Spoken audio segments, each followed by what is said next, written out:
Today's show is sponsored by the ABV Barrel Shop. The ABV Barrel Shop is located in the St. Louis metro community of Arnold, Missouri. The ABV Barrel Shop is focused on one thing, single barrels. Best of all, you can try before you buy. Head over to abvbarrelshop.com to sign up for their email and text distribution so you know what they have in stock, what classes are coming up, and who from the industry may be coming in to visit. The ABV Barrel Shop. It's where single barrels live. We are also sponsored by the Bar to Go. The Bar to Go offers traveling minibars that are no bigger than a small purse or toiletry bag. Best of all, they are fully customizable so you can create the perfect piece that is unique for you. If you own your own business, what a fun and unique way to promote what you do. Check them out online at thebar2go.com. That is the number 2 in the Bar to Go. If you have wholesale questions, call my friend Isabel Clark at 504-481-1297. Finally, we are sponsored by the Neely Family Distillery. NFD is a family-owned business that keeps ringing up awards in the spirits world. Head to Sparta, Kentucky to experience the family history, award-winning spirits, and meet the Neely family. Check them out online at neelyfamilydistillery.com. Now, on to the show. Let's drink!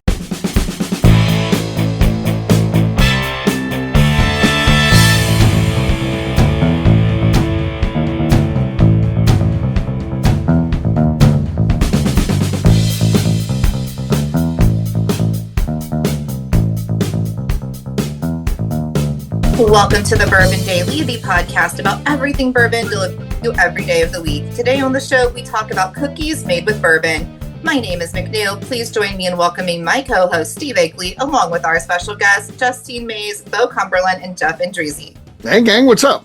Hey, guys. Hey, everyone. Hey-oh. So, yeah, we're going to be talking today about cookies made with bourbon as an ingredient. We'll get to that after the break. For right now, McNeil said there's something she want to talk about. What is that, McNeil? So I ran into a situation the other day, and I want to know, what would you guys do if your neighbor heard you talking absolute shit about them? Oh, Jesus. Oh, man. Wow. Yeah, I don't know how you handle that one. There's no win there, right, Bo? I mean, I don't know what I do. I don't know in a scenario where I'd be talking about my neighbors in a bad way where they could, the other one could hear, but, so I have a hard time envisioning that, but I think I would just be humiliated and never talk to that person again unless they approach me. That would be how I would handle it. I'd be like, all right, yeah. I know I fucked up. I know they heard me, so fuck it. Yeah, that's I'm going to take my punishment. That's a real bad one. Younger Jeff would have tried to make a joke out of it somehow and tried to wiggle my way out of it, but now I'd look him in the eye and say, I'm an ass. Right. Would you try a Day of Atonement? Maybe. Depends how good a neighbor successfully. They were. That works. Pretty successful, so yeah. Yeah. What about you, Bo? Put on my hat and... Right. Yeah. Perfect. I'm with Jeff. I'm at the point in my life where I would just say, look, sorry, I'm a dick. Right. Yeah. And I mean, I don't know if I would try to atone for it because it's like. Would you act like you were sorry, or would you be like, what I said is true? You don't, well, you never cut your back grass. Whatever it is, you're like, you never fucking cut your grass. It's just filled with dandelions and shit. And I'm sorry you had to hear that, but that is truly how I feel. Would you say something like that, or would you just be like, I'm sorry? Yeah, I probably would. I mean, I would sway more towards the I'm sorry side, right? But I would somehow let them know if it was something that was true and I was just being dickish about it. I would say, I'm terribly sorry. I shouldn't have said that. It's true, but I shouldn't have said it. I don't find myself in a situation where I'm just ranting about something that's not real. Right. Here's what I found with neighbors. I'm cleaning up my yard. Like, I always had like the worst yard in the subdivision. That's fine by me. I like that. That's just who I am. And now I'm getting it cleaned up, and all the neighbors are coming over and talking to me. Now I'm not doing it. I'm just paying people to do it, of course. But it's like now they're open to talking to me. I want to go back. I might have to start that overgrowth coming back. I may have to plant some shit because I just want my peace back. I can't. Anybody else on that one? I would move. You would move. So put my house up for sale and move. Just move. Yeah. Option. I don't think Justine handles conflict very well. I wouldn't do think. not. Yeah, she's not a good conflict person, so I could see that being a problem. I mean, I would never, my neighbors are close enough. Like, I know that they're in an earshot. So if I were to ever say anything, or somebody who's at my house would ever say anything, they would say it inside the house, not outside the house. Right. Yeah. Well, what if you ran into a neighbor? See, you can't just take it outside your house. So you're at, I don't know where you go, Home Depot or whatever, you're or the grocery store or whatever, and you run into one of the neighbors, and then you're talking about the other neighbor, but you don't realize by chance that second neighbor happens to be there in the other aisle, and they hear you talk. I mean, that's like a scenario. So, it'd be a happenstance of a lot of bad shit happening, but these things happen. We talked about one of these kind of weird things all coming together for me recently or before the show. So sometimes just all the shit you don't think can happen, all of a sudden it can happen sometimes. Oh, that'd be bad. I could see Justine not being happy about that one. She would just move. I would move. Just put my house up for sale. And Yeah. In the meantime, she'd just be living out of her car. She couldn't even be in the house at that point. She And leave work. She just stays in the parking lot. stays in the parking lot. Yeah. move back in with my parents for a while. Yeah, My yep. house built. Fair enough. I do remember I was in 5th grade, and we were waiting for the teacher to come in after lunch, and just a bunch of kids, and people were just kind of talking smack, and one of my buddies just out of nowhere said, "I think Mrs. Helsted is just gay." And she happened to be standing in the door. She goes, "What? If that's just the way you feel, then just fine." And she went storming down the hall, and about 2 minutes later, here comes the principal hauling my buddy out by the ear. Okay. It was like, that's fine. I think he actually called her a fag, which is just funnier. Jesus. I think she's just a fag, and she's standing in the Did doorway. we say this on the air? I don't know. Yeah, he said it, not me. I'm relaying. You're Oh, relaying telling a story. That doesn't say he's quoting. Okay. Telling a story. I have to get out the old horn to beep a few things out there. So yeah. Beep, beep. Yeah. Yes, McNew. So what do you do? Obviously, this probably happens to McNew once a month. I would think she's a trash talker by nature. I am. I have a story though. So, my row of townhouses, right? Like, I'm on one end. This dude is at the other end, and he grills all the time, like barbecues, and it always Sure, delicious. that's me. And I'm like, I never get invited. It's fine. We're not friends. But he lives on the opposite end. Like, we cap the buildings, right? So I walk Saint around because that's where the sidewalks are, and Saint likes to walk that way. These stupid motherfuckers never throw the bones away. There's always a bone in their stupid yard area, and Saint has learned this, and he's obsessed with their yard area. And like, you don't know what bone. I don't know what kind of bones they are. So like, you don't know if they're going to splinter or like hurt him. And Right. I'm trying to rip a bone out of this dog's mouth. I don't want to get bit. So I just put this. Go ahead, Steve. They when they get done eating, they just throw the bones in their yard. I fucking guess, because there's always fucking bones in their yard. And Saint gets one, and like, I'm in a hurry because I'm like trying to like walk the dogs and then like get back to a meeting. So Saint gets it. I just grab his collar to choke him, so he drops it, and then I'm pulling him. And I'm pissed because I'm like, I'm not trying to choke my dog, but I'm like, these stupid fucking trashy motherfuckers never clean up their goddamn bones. They keep their fucking trash can. I'm just every expletive I know. Just Okay. And I'm like, Saint, we don't eat fucking shit off the goddamn ground.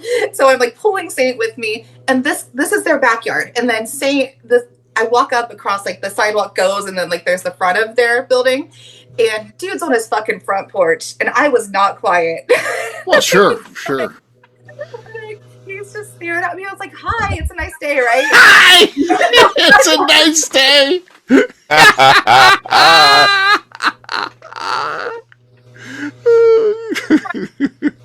Gotta go. I gotta go. Well, I'm busy. I'll take care. Yeah, that's nice, McNew. That worked out well. So yeah, I think you handled it perfectly.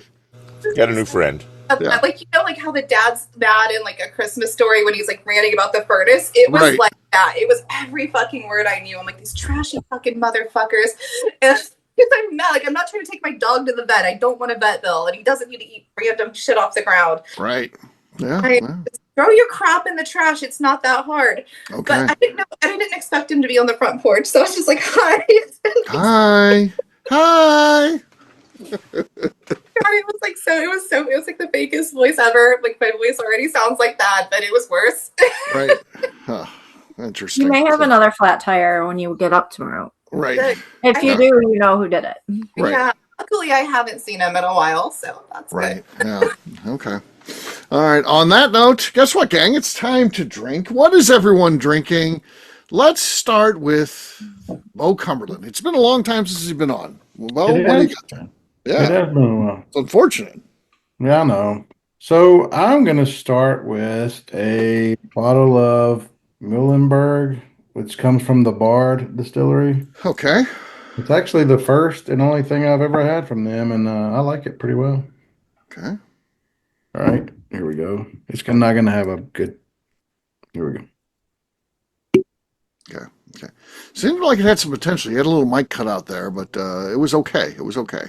You've got the lead. That's All right. for sure. All right. McNew's next. I'm gonna go There. larceny. Probably won't do anything. Okay. Bo has the lead. Bo's leading. Justine's next. Yeah. Yeah. You might win this thing, Bo. I have the Yellowstone pick from the Barrel Shop. Okay. Okay, there's our leader. That was a clean one. No fouls committed on that one. So, Justine has the lead. What do you got? I've got some Sazerac Rye 125. Nice, delicious, great price. Very good, very good. Not quite to Justine's level there. You were close, buddy, but not All quite. right. Dark Arts. This is their 8-year bourbon cab finished. Let's see what we got here. That was decent. A lot of slosh there, though. So the foul's going to definitely take me out of any consideration. That means Justine wins. So cheers. Cheers, Justine. Cheers. All right, we're going to take a quick break. And then when we come back, we're going to be talking about cookies with bourbon in them. Have you guys tried these? We'll do that in just a few.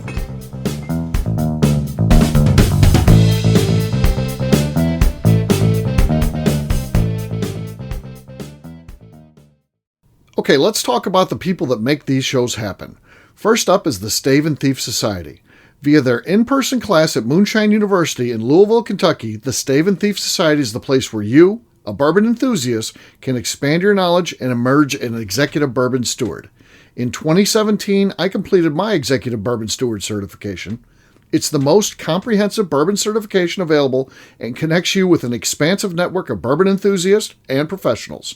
Check out the full listing of in-person and online certifications and join the society today by enrolling at staveandthief.com. Speaking of executive bourbon steward certification, the ABV Barrel Shop in St. Louis, Missouri has developed a unique partnership with the Stave and Thief Society to offer a preparatory class to assist you in getting your executive bourbon steward certification. This prep class costs only $25 and is available to take live or online via Zoom. Graduates of our class receive a coupon code good for 15% off your executive bourbon steward certification held in Louisville, Kentucky.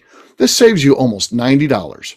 Additionally, you can collaborate with fellow attendees to split travel costs when you go to Louisville. If you're interested in signing up for the class, simply head over to abvbarrelshop.com and check out the classes and events page. Last but not least, we are sponsored by Neely Family Distillery. Royce Neely is the 11th generation distiller in one of America's oldest distilling families. A visit to Neely Family Distillery takes you through family history, where you can see all the artifacts and newspaper clippings through the years from this family that started distilling in America after James Neely arrived from Northern Ireland in 1740. Today, Royce Neely and his team are crafting some of the best spirits in America. Their bourbon and absinthe offerings keep winning top honors in spirits competitions. Recently, their absinthe made history as the first platinum winner in the absinthe category at the San Francisco Spirits Competition. Neely Family Distillery is definitely a bucket list destination if you are a bourbon fan. Learn more about their spirit offerings, visiting their facility, and the awards they have collected over at NeelyFamilyDistillery.com. And now, back to the show.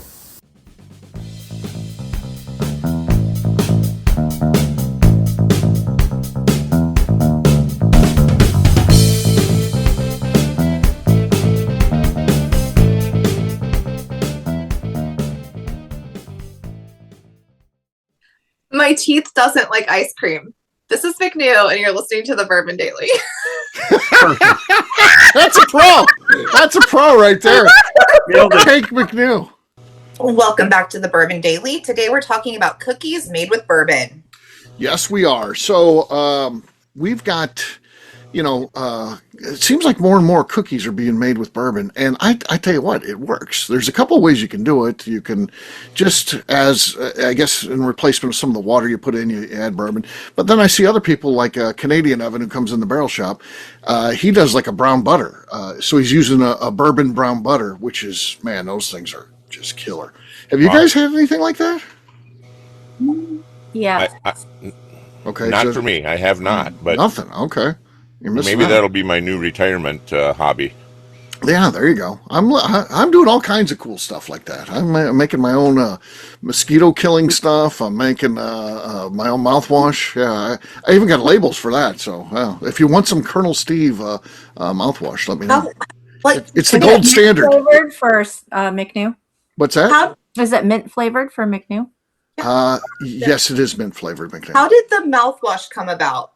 Well, I believe in good mouthwash. I think mouthwash is a much overlooked part of your dental hygiene, and it does a lot of good stuff, both for your gums as also for cavities and stuff, because it gets stuff out that even your toothbrush might miss. And so I feel it's important. And most of the commercial stuff is not good. I know that it's alcohol and it's stuff. It's ingredients that you don't even know what the hell they are. So I started searching homemade ones and stuff like that, and they're very expensive, and they have a limited shelf life and stuff like that. So then I started working on my own formulation and stuff like that. And then what's cool about ChatGPT, you can run things by. Hey, this is what I'm putting together. What do you think about this? And then I'll be like, well, if you want a more shelf stabilization, use this. And so you go back and forth, just like you having concierge that's helping you. And I got my own little recipe now, and I'm doing it. It's not anything I'm going to sell or anything. I would give some to friends and that. But did you ever think of maybe, I don't know, asking your daughter? Ingredients?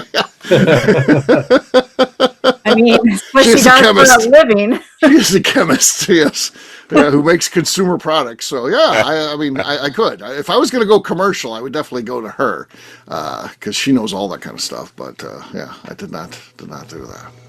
Yeah. Well, how did we get on the mouth? Oh, just stuff you're doing. Yeah. So cookies could be something you do in retirement. Yeah. Sorry, I derailed or rerailed. Yeah. Yeah, Canadian Evan, he's actually, we got so many Evans, we had to start, I don't know, I guess during that, they're all kind of the same age, I guess, kind of, 30-ish, 34, 35. I guess it was a popular name. So now we have different nicknames for them. Canadian Evan, he's from Minnesota. He's not actually from Canada. Oh, wow. It's close enough, so yeah. He probably sounds like he's Canadian, though, so. Yeah, exactly. So, so he might know you, Jeff. You guys probably ran into one another, Canadian Evan. If you come back down to the shop ever again, you can probably my neighbor I was talking smack about. Yeah, it happens. Yeah. Oh, have you had these type of cookies, the ones with bourbon in them? No, I have not had cookies. Of course, I've had bourbon balls, and then recently I've had bourbon. The medical condition or the candy? Do what? the medical condition or the candy? Got to clarify. Both. I have both. Oh, you've had both. Okay. Yeah. And recently I've had bourbon truffles, which were pretty good. Okay. But I've never had bourbon cookies. So bourbon cookies, yeah. That's the thing, man. It works out really well in the cookies. It's one of those things, sometimes you get stuff and it'll be like, this is a whiskey barbecue. So you're like, I don't taste the whiskey or whatever. Mm-hmm. It's you truly, the cookies I've been eating, you can definitely taste it in there, which is nice. And you're like, hey, recognize what it is. Have you made any? I haven't made any, no. I'm not good at baking, I've found. Yeah, I'm not either. Yeah, that's definitely, maybe it's something I work on. I don't know. It just feels like awkward. A guy who looks like me comes strolling in with a bunch of cookies and stuff. Be like, oh, look, I baked these for you. It doesn't feel like anybody would want any. No. It feels like he's too hairy. I'm gonna get a hair in this cookie. I know it. I don't think anybody wants me involved in baking. So No, we do. For your beard. I'd have to get a beard net for sure. I look at a big guy and I'm like, that guy knows good food. He probably knows how to bake some shit. Okay. I want a big guy. Canadian Evan's kind of a big guy. Yeah. I don't want a skinny person to bake things because they're That's probably. true. I want a big person to bake things. Yeah. Well, I have a few friends around here that do like the bourbon balls and all that, and they look so appealing. And, they got the little drizzles over them, and they're Right, all right. perfectly round. I've tried to make them a few times, and they taste good, but they look like a kindergartner Okay, yeah. attempted to make a So you just got to work project. on your style. You got the Yeah, taste is the hardest thing. You get that down, buddy. yeah, You're 3/4 of the way there. You just yeah. got Yeah. to yeah. That's how mine. I used to try to make them for like parties or whatever, like when I lived in my old house and we like would go to the neighbors. But like they're so ugly. Like mine were never cute, but they were so good. Like they always Mhm. tasted so good. But like I can't get the chocolate to be like shiny and pretty. I can't do the drizzle. Yeah. Like they were ugly as hell. But like Everybody's got that one friend that can make all those kind of neat I know. candies and stuff, though, right? Yeah, one buddy's wife is she can make anything like that. And it's like, man, she's like Martha Stewart, yeah. Yeah. I mean, my sister-in-law is a baker, but like she's expensive, so I'm like, I'll just do it myself. Just never mind. Okay. I have made bourbon balls, and I made these little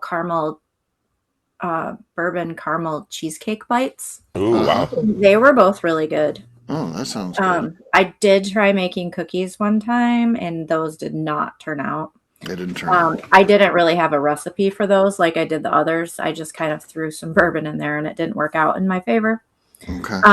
But I did have Detroit Cookie Company does a Bardstown Bourbon Company cookie Okay. every year, like in June, I think.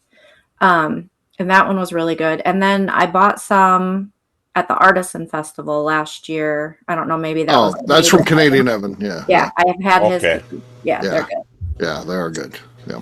So have you guys seen I see these little videos, and someone was taking cookie dough, putting it on a stick, and then cooking it over an open fire. Instead of a marshmallow, they're making cookie dough. They're making a cookie over an open fire. That might be my first try at a bourbon. Okay. That Okay. sounds delicious. Like, cause Take your dough, dunk it in bourbon. Boom.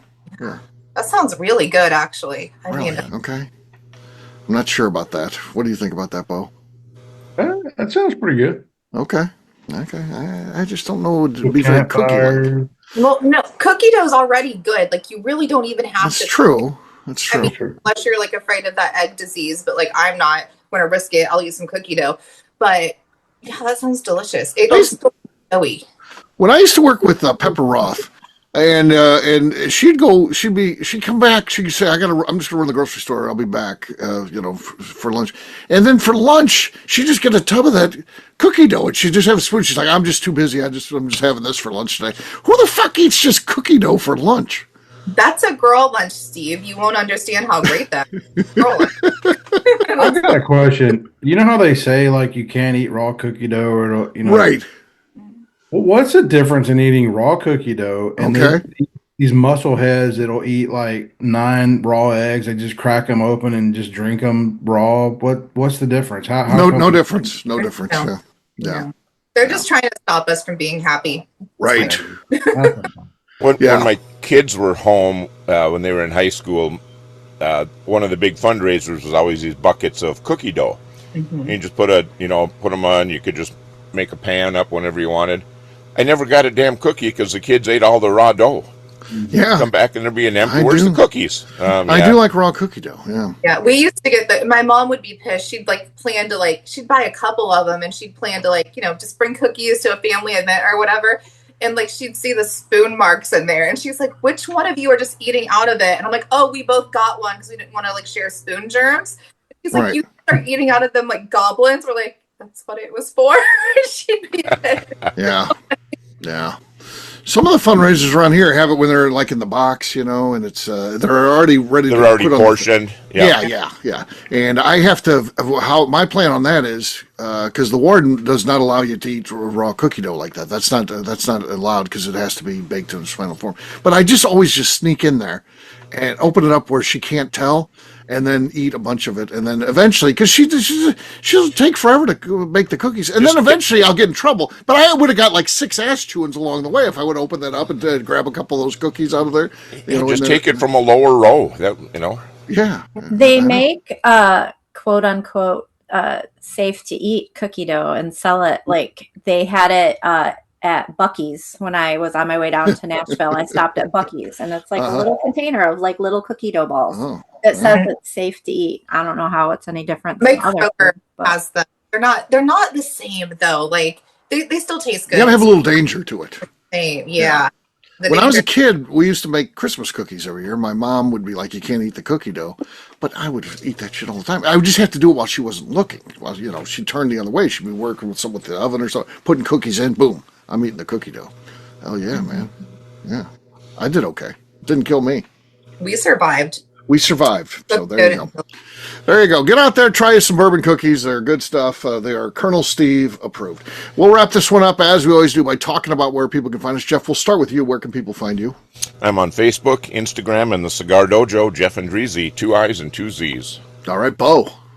I'm on the socials under my journey through the American spirits, and sometimes I'm on there under Bourbon Sasquatch. All right, Justine. you can find me on Instagram at JA_Maze. McNew. I'm on Instagram at McNewABV. For me, I'm an easy guy to find at Steve Akeley across all social media. ABVnetwork.com is where you can find our content. ABVBarrelShop.com. We've got a lot going on. The big farewell tour is going on. Please come by and see us. And also, we got the festival coming up. We're kicking this thing out with a huge blowout festival. We got all kinds of cool people from the bourbon industry that are going to be there. You want to attend this? That's going to be Saturday, July 11th. Get your tickets over at abvbarrelshop.com. McNew, anything else to say before we get out of here? I'd like to remind the audience to please give us a 5-star review. That includes comments. It helps new people find the show, which is very important to us. And if you like what we're doing, we ask that you please visit our Patreon page at patreon.com/theABVNetwork. That'll do it for today. We'll have a brand new show for you tomorrow. Looking forward to that. Until then, take care, everybody. See ya. Bye. Bye-bye.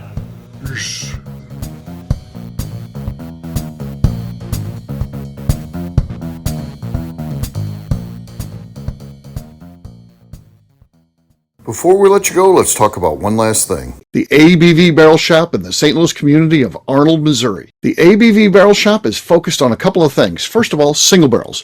We are the place where single barrels live. We go to distilleries, taste through the whiskey, select the best barrel, and have it shipped to our store where we present it to you, our customers, by allowing you to try before you buy. We're also known for the classes that we have in our education center in the store, as well as the events we have with industry professionals from the bourbon business. If you're in the St. Louis area, please come by and visit us at 6 Fox Valley Center in Arnold, Missouri. Or at a minimum, at least sign up for our email and text distribution so you know exactly what's going on in our shop over at abvbarrelshop.com.